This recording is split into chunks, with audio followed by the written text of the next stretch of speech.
What's up, everyone? Welcome back.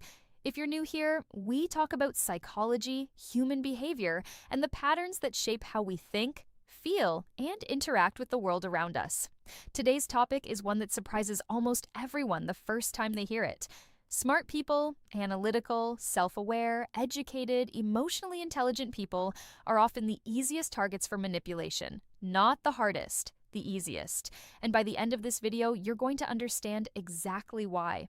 Not in a way that makes you feel helpless, but in a way that makes you genuinely harder to manipulate starting today. Let's get into it.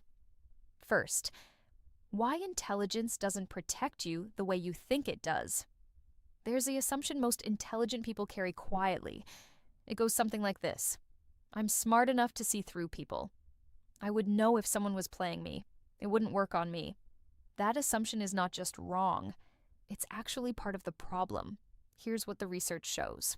Intelligence and critical thinking are incredibly powerful tools when they're pointed at the right thing. But manipulation doesn't come at you through your intellect. It comes at you through your emotions, your identity, your values, your blind spots. And no amount of raw intelligence protects you from an attack vector you're not even aware of. In fact, there's a well-documented phenomenon in psychology called the bias blind spot. The smarter someone is, the more confident they are in their own objectivity, and the less likely they are to believe their judgment is being compromised. Which means, when a manipulator does get in, a smart person is often the last one to admit it. Reason 1. Smart people overthink, and manipulators use that against them. Give a highly analytical person a situation, and they will examine it from every angle. They will consider alternative explanations. They will steelman the other side. They will ask themselves whether they're being fair. All of that is genuinely good thinking. And a skilled manipulator knows exactly how to exploit it.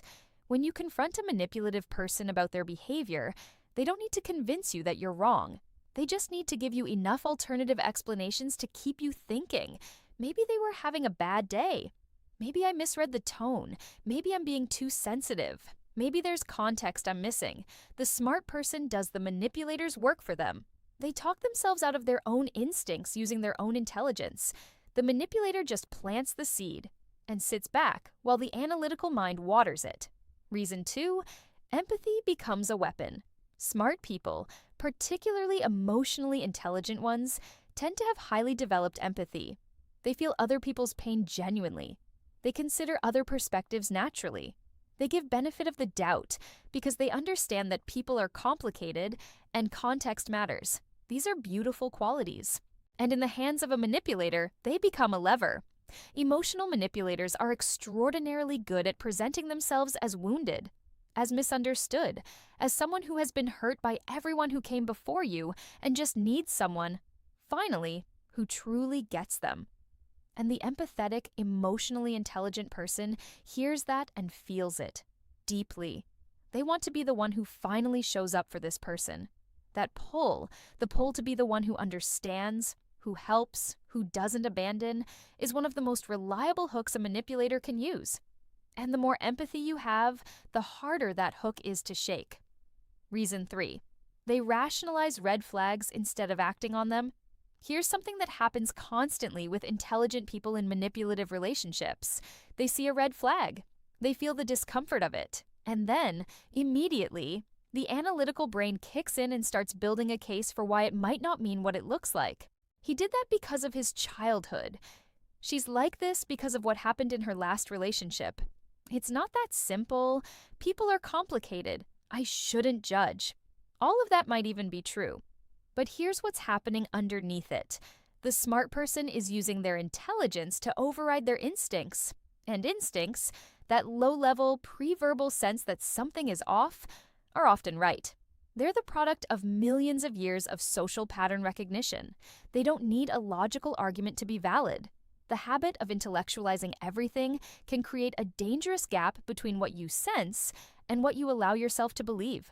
Manipulators live in that gap. Reason 4, smart people value being right, and manipulators exploit that. There's something almost nobody talks about when it comes to intelligent people and manipulation. And it's this: smart people have an identity built around being perceptive, rational, and hard to fool. which means being manipulated isn't just painful, it's identity threatening. A manipulator who understands this, consciously or not, can use it with devastating effectiveness. By the time a smart person starts to suspect something is wrong, they've often already invested so much that admitting the truth would mean admitting they missed it, that they were fooled, that their judgment failed them. And so instead of acknowledging what's happening, they double down. They find new explanations. They extend more benefit of the doubt. They protect their self-image as someone who sees clearly by refusing to see what's right in front of them. Sunk cost isn't just about time and money, it's about identity. And for smart people, the sunk cost of admitting manipulation can feel almost unbearable. Reason 5. They're drawn to complexity, and manipulators are complex. Smart people are often genuinely bored by simple interactions. They're drawn to depth, nuance, contradiction, intellectual challenge. A person who is straightforward, stable, and uncomplicated can feel almost unstimulating. And manipulative people, particularly those with narcissistic or dark triad traits, are rarely simple.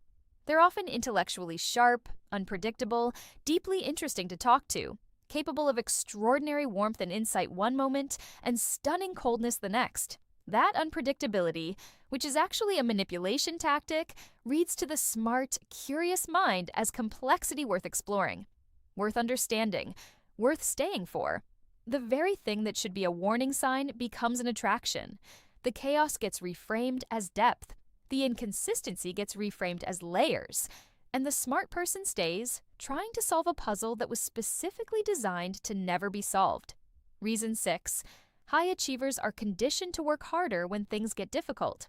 Smart, driven people have usually gotten where they are by pushing through difficulty, by not giving up, by working harder when something isn't working, by believing that effort and persistence lead to results.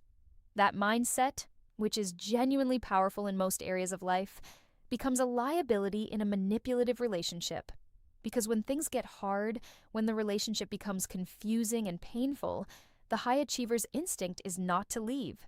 It's to try harder, to communicate better, to be more patient, more understanding, more flexible, to figure out what they're doing wrong and fix it. A manipulator benefits enormously from this, because the harder you try, the more invested you become. And the more invested you become, the harder it is to walk away. Your greatest strength, your refusal to quit, gets turned into a trap. So what do you actually do with this? Knowing all of this is step 1.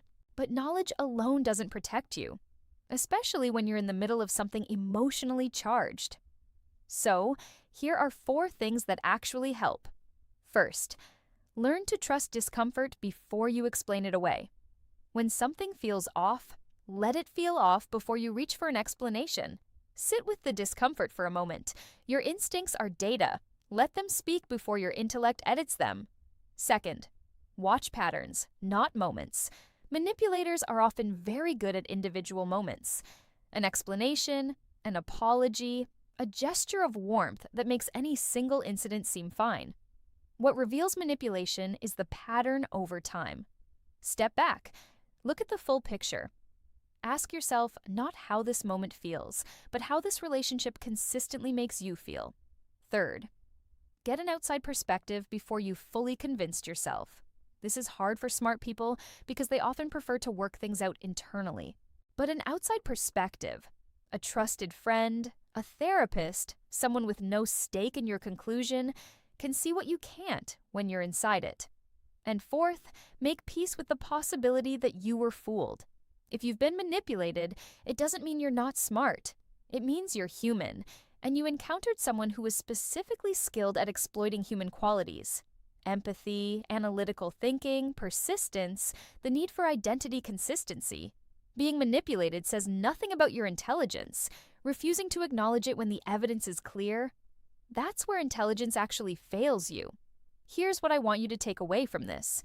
The qualities that make you smart, your empathy, your analytical mind, your persistence, your love of complexity, are not weaknesses. They are genuine strengths. But every strength has a shadow side, and understanding the shadow side of your intelligence is what makes you genuinely harder to manipulate, not paranoia. Not cynicism, just awareness. Clear, grounded, honest awareness of how your own mind works and where it can be led. That awareness is the real protection. Subscribe if this hit something in you, drop a comment below, and I'll see you in the next one.